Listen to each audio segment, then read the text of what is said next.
Am I the only one who didn't know about this majestic bird? You're about to discover the incredible King Vulture. The King Vulture is a sight to behold, with its striking white feathers, black wingtips, and that colourful head that looks like a masterpiece of art. These birds reign over the tropical forests of Central and South America. Now, here's something cool. King vultures are scavengers, but they have a unique way of finding food.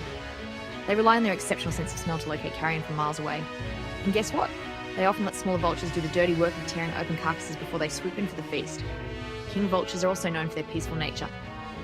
Unlike other vultures, they rarely fight among themselves. Talk about a royal demeanour.